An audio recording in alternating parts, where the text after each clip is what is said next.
ಧರ್ಮಸ್ಥಳ. ಇವತ್ತು SIT ಅವರೆಲ್ಲರಿಗೂ ರಜೆ, ಅನಾಮಿಕ ಮುಸುಕುಧಾರಿಗೂ ರೆಸ್ಟ್. ಇವತ್ತು ಆಗಸ್ಟ್ 15, ಇವತ್ತೇನು ಮಾಡೋದು ಬೇಡ ಅಂತ. ನಾಳೆನೂ ರಜೆ, ನಾಡಿದ್ದು ಹೆಂಗೂ ಭಾನುವಾರ. 3 ದಿವಸ ಅಂತೂ ಅಗಿಯೋದು ತೆಗೆಯೋದು ಕೆಲಸ ಏನು ನಡೆಯೋದಿಲ್ಲ. ನಾಡಿದ್ದು ಸೆಷನ್ನಲ್ಲಿ ಅಧಿವೇಶನ ನಡೀತಾ ಇದೆ. ಅಧಿವೇಶನದಲ್ಲಿ ಗೃಹ ಸಚಿವರು ಈ ಪ್ರಕರಣದ ಬಗ್ಗೆ BJPಯವರು ಕೇಳಿದ ಪ್ರಶ್ನೆಗಳಿಗೆ ಉತ್ತರ ಕೊಡ್ತಾರೆ.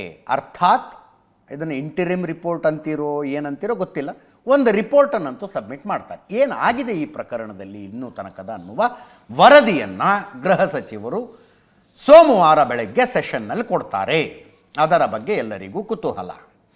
ಹಾಗಾದರೆ ಅನಾಮಿಕ ಮುಸುಕುಧಾರಿ 11 ಗಂಟೆಗೆ ಬರೋದು, 1 ತಾಸು ಆತನ ವಿಚಾರಣೆ ನಡೆಸಿ SIT ಅವರು ಸ್ಥಳಕ್ಕೆ ಕರ್ಕೊಂಡು ಹೋಗೋದು, ಅವನು ಎಲ್ಲಿ ಹೇಳ್ತಾನೋ ಅಲ್ಲಿಗೆ ಕರ್ಕೊಂಡೋಗಿ ಅವನು ಎಲ್ಲಿ ಅಗಿ ಅಂತಾನೋ ಅಲ್ಲಿ ಅಗಿಯೋದು, ಇದು ಸೋಮವಾರದಿಂದ ಕಂಟಿನ್ಯೂ ಆಗುತ್ತಾ ಆಗೋದಿಲ್ವಾ ಗೊತ್ತಿಲ್ಲ.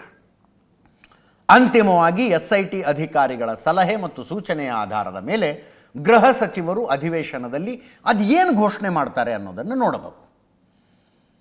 ಯಾಕಂದರೆ 13ನೇ ಪಾಯಿಂಟ್ನಲ್ಲೂ ಏನೂ ಸಿಗದೆ ಹೋದರೆ ನಾವು ಈ ಅಸ್ಥಿಪಂಜರಗಳ ಹುಡುಕಾಟವನ್ನು ನಿಲ್ಲಿಸಬೇಕಾಗಿ ಬರಬಹುದು ಅನ್ನುವ ಮಾತನ್ನು ಸ್ವತಃ ಮುಖ್ಯಮಂತ್ರಿಗಳು ಶಾಸಕಾಂಗ ಪಕ್ಷದ ಸಭೆಯಲ್ಲಿ ಹೇಳಿದ್ದರು ಅನ್ನುವ ಸುದ್ದಿ ಬಂತು. ಬೇಳೂರು ಗೋಪಾಲಕೃಷ್ಣ ಸೇರಿದಂತೆ ಕಾಂಗ್ರೆಸ್ಸಿನ ಅನೇಕ ಶಾಸಕರು ಮುಖ್ಯಮಂತ್ರಿಗಳನ್ನು ಇದು ಏನು ಮಾಡ್ತಾ ಇದ್ದೀರಿ ಧರ್ಮಸ್ಥಳದಲ್ಲಿ ಅನ್ನುವ ಪ್ರಶ್ನೆಯನ್ನು ಶಾಸಕಾಂಗ ಪಕ್ಷದ ಸಭೆಯಲ್ಲಿ ಕೇಳಿದರು. ಎಲ್ಲ ರೀತಿಯ ವಿವರಣೆಗಳನ್ನು ಕೊಟ್ಟಂಥ ಮುಖ್ಯಮಂತ್ರಿಗಳು, ಅಂದರೆ ಆಗೋದೆಲ್ಲ ಒಳ್ಳೆಯದಕ್ಕೆ ಸುಮ್ಮನೆ ಇರಿ ನೀವು ಅಂದ್ರಂತೆ. ಮುಖ್ಯಮಂತ್ರಿಗಳಿಗೆ ಹೆಂಗಿದೆ ಅಂದರೆ, ನೋಡಿ ಇವ್ರು ಬಂದು ಹಿಂಗೆ 100 ಶವಗಳನ್ನು ಹೂತು ಹಾಕಿದ್ದೀನಿ ನಾನು ಅಂತ ಹೇಳಿದಾಗ ಏನೂ ಮಾಡದೆ ಹೋಗಿದ್ರೆ ಧರ್ಮಸ್ಥಳದ ಮೇಲೆ ಅದೊಂದು ಆಪಾದನೆ ಕಳಂಕ ಶಾಶ್ವತವಾಗಿ ಉಳ್ಕೊಂಬಿಡ್ತಿತ್ತು. ಹಿಂಗೆ ಯಾರೋ ಬಂದಿದ್ರು ಏನು ತೆಗೆಸ್ಲಿಲ್ಲ ನೋಡಲಿಲ್ಲ ಅಂತ. ಒಂದು ಸಲ SIT ನಡೆಸಿ SIT ರಚನೆ ಮಾಡಿ ಇಷ್ಟೆಲ್ಲ ಕಡೆ ಅಗಿಸಿದ ನಂತರ ನೋಡ್ರಪ್ಪ ಏನೂ ಇಲ್ಲ, ಧರ್ಮಸ್ಥಳದಲ್ಲಿ ಅಂಥದ್ದು ನಡೆದಿಲ್ಲ ಅಂತ ಹೇಳಬಹುದು. ಆದ್ದರಿಂದ ಇದನ್ನೇನು ಭಾಳ ಮನಸ್ಸಿಗೆ ಹಚ್ಕೊಂಡು ಬೇಜಾರೆಲ್ಲ ಮಾಡ್ಕೋಬೇಡಿ ಅನ್ನುವ ಅರ್ಥದಲ್ಲಿ ಮುಖ್ಯಮಂತ್ರಿಗಳು ಶಾಸಕರಿಗೆ ವಿವರಣೆ ಕೊಟ್ಟರಂತೆ. ಅವತ್ತು ಅವರೇ ಹೇಳಿದರು ಇದನ್ನು ನಿಲ್ಲಿಸಬೇಕಾಗ ಬರಬಹುದು 13ನೇ ಪಾಯಿಂಟ್ನಲ್ಲೂ ಏನೂ ಸಿಗದೆ ಹೋದರೆ ಅಂತ. ಅತಿ ಹೆಚ್ಚಿನ ಹುಡುಕಾಟ ನಡೆದಿದ್ದೆ 13ನೇ ಪಾಯಿಂಟ್ನಲ್ಲಿ. GPR ತಂದು ಹುಡುಕಾಟ ನಡೆಸರಲ್ಲಿ ಡ್ರೋನ್ ಮೌಂಟೆಡ್ ಗ್ರೌಂಡ್ ಪೆನೆಟ್ರೇಟಿಂಗ್ ರಡಾರ್ಗಳನ್ನು ತಂದು ಹುಡುಕಾಟ ನಡೆಸಿದರು. ಈತ ಕ್ಲೇಮ್ ಮಾಡೋ ಪ್ರಕಾರ ಈ ಅನಾಮಿಕ ಮುಸುಕುಧಾರಿ ಇಂಡಿಯಾ ಟುಡೇಗೆ ಕೊಟ್ಟ ಇಂಟರ್ವ್ಯೂ ಪ್ರಕಾರ ಅದೇ ಜಾಗದಲ್ಲಿ ಎಲ್ಲಿ GPR ಹಾಕಿ 22 ಅಡಿ ತೆಗೆದು ಹುಡುಕಿದ್ರಲ್ಲ ಅಲ್ಲಿ 70ರಿಂದ 80 ಶವಗಳನ್ನು ಹೂತಿದ್ದೇನೆ ಅಂತ ಹೇಳ್ದಾಯ್ತ. 70ರಿಂದ 80 ಶವಗಳನ್ನು. ಅಲ್ಲೇ ಏನೂ ಸಿಗಲಿಲ್ಲ. ಒಟ್ಟು 17 ಪಾಯಿಂಟ್ಗಳಲ್ಲಿ ಹುಡುಕಾಟ ನಡೆದಿದೆ. 17 ಬೇರೆ ಬೇರೆ ಜಾಗಗಳು, ಒಂದೊಂದು ಜಾಗದಲ್ಲಿ ಮತ್ತೆ A B ಅಂತೆಲ್ಲ ಮಾಡ್ಕೊಂಡು ಅಗದು ನೋಡಿದ್ದಾರೆ. ಎಲ್ಲೂ ಕೂಡ ಏನೂ ಸಿಕ್ಕಿಲ್ಲ. ಈ ಕಾರ್ಯಾಚರಣೆಯನ್ನು ನಿಲ್ಲಿಸಬೇಕಾಗಿ ಬರಬಹುದು ಅಂತ ಮುಖ್ಯಮಂತ್ರಿಗಳು ಹೇಳಿದ್ರು. ಅಕಸ್ಮಾತ್ ನಿಲ್ಲಿಸಿದರೆ ರಾಜ್ಯ ಸರ್ಕಾರ ಸ್ಪಷ್ಟವಾಗಿ ಹೇಳಬೇಕು.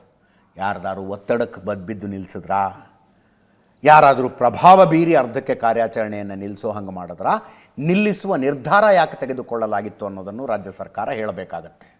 ಅದರ್ವೈಸ್ ಅದು ಒಂದು ಅಭಿಯಾನ ನಡೆಯುತ್ತೆ. ಮತ್ತೆ ಕಾರ್ಯಾಚರಣೆ ನಡೀತಾ ಇತ್ತು, ಒತ್ತಡ ಹೇರಿ ನಿಲ್ಲಿಸ್ಬಿಟ್ರು ಅಂತ, ಅದು ಒಂದು ಅಭಿಯಾನ ನಡೆಯುತ್ತೆ. ಇದು ನಿಂತು ಇಂಟ್ರಿಮ್ ರಿಪೋರ್ಟ್ ಸಲ್ಲಿಕೆಯಾಗಿ ಆ ರಿಪೋರ್ಟು ಅಧಿವೇಶನದಲ್ಲಿ ಮಂಡನೆಯಾಗಿ ಇದು ಎಲ್ಲ ಆದರೆ ಆಗುವ ಮೂಲಕ ಮುಗಿದು ಹೋಯ್ತಾ? ನೋ, ಮುಗಿಬಾರ್ದು. ಇಷ್ಟೆಲ್ಲ ಹುಡುಕಾಟ ನಡೆಸಿದ ನಂತರ ರಾಜ್ಯದ ಜನರಿಗೆ ಅಥವಾ ಆಸ್ತಿಕ ಜನರಿಗೆ ಇರುವ ಪ್ರಶ್ನೆ, ಇದೆಲ್ಲ ಯಾಕಾಯಿತು ಅಂತ. ಉತ್ತರ ಬೇಕಾಗಿರೋದು ಆ ಪ್ರಶ್ನೆಗೆ ಸ್ವಾಮಿ. ಇಡೀ ಪ್ರಹಸನದ ಹಿಂದೆ ಯಾರಿದ್ರು? ಈ ಅನಾಮಿಕ ದೂರುದಾರ ಯಾರು? ಎಲ್ಲಿದ್ದ? ಈತನನ್ನು ಸಂಪರ್ಕಿಸಿದವರು ಯಾರು? ಈತ ಬೆಳಿಗ್ಗೆ 11 ಗಂಟೆಗೆ SIT ಮುಂದೆ ಬರ್ತಾನಲ್ಲ, ಎಲ್ಲಿಂದ ಬರ್ತಾನೆ? ಸಂಜೆ ಕಾರ್ಯಾಚರಣೆ ಮುಗಿದ ನಂತರ ಹೊರಟು ಹೋಗ್ತಾನಲ್ಲ, ಎಲ್ಲಿಗೆ ಹೋಗ್ತಾನೆ? ಈತ ರಾತ್ರಿಯಲ್ಲಿ ಕಳೀತಾ ಇದ್ದಾನೆ, ಅಲ್ಲಿ ಏನಾಗ್ತಾ ಇದೆ? ಈತನ ಅಕೌಂಟಿನ ವಿವರಗಳೇನು? ಬ್ಯಾಂಕ್ ಅಕೌಂಟಿನ ವಿವರಗಳೇನು? 2022ರಿಂದ ಇಲ್ಲಿಯ ತನಕ ಈತನ ಹಣಕಾಸು ಪರಿಸ್ಥಿತಿ ಏನೇನಾಗಿದೆ? ಭಾಳ ಜವಾಬ್ದಾರಿಯಿಂದ ಹೇಳ್ತಾ ಇದ್ದೀನ ಈ ಮಾತನ್ನು ನಾನು, ಸುಮ್ಮನೆ ಅಲ್ಲ. 2022ರಿಂದ ಇಲ್ಲಿ ತನಕ ಈತನ ಹಣಕಾಸಿನ ಸ್ಥಿತಿ ಏನೇನಾಗಿದೆ? ಹಣಕಾಸಿನ ಸ್ಥಿತಿಯಲ್ಲಿ ಏರುಪೇರು ಅನ್ನೋದಿಲ್ಲ. ಅದನ್ನು ಏರಿಕೆಯಾಗಿದ್ದರೆ ಎಲ್ಲಿಂದ ಬಂತು? ಯಾರು ಈತನಿಗೆ ಕೊಟ್ಟರೋ ಅವರಿಗೆ ಎಲ್ಲಿಂದ ಬಂದಿತ್ತು? ಇದರ ಹಿಂದೆ ವ್ಯಕ್ತಿಗಳಿದಾವೋ, ರಾಜಕೀಯ ಪಕ್ಷಗಳಿದಾವೋ, ಸಂಘಟನೆಗಳಿದಾವೋ, ಸೈದ್ಧಾಂತಿಕ ಸಂಘಟನೆಗಳಿದಾವೋ? ರಾಜ್ಯದ ಜನರಿಗೆ ಉತ್ತರ ಬೇಕಾಗಿರುವ ಪ್ರಶ್ನೆಗಳು ಅವು. ಈ ಪ್ರಶ್ನೆಗಳಿಗೆ ಉತ್ತರ ಬೇಕಾಗಿದೆ.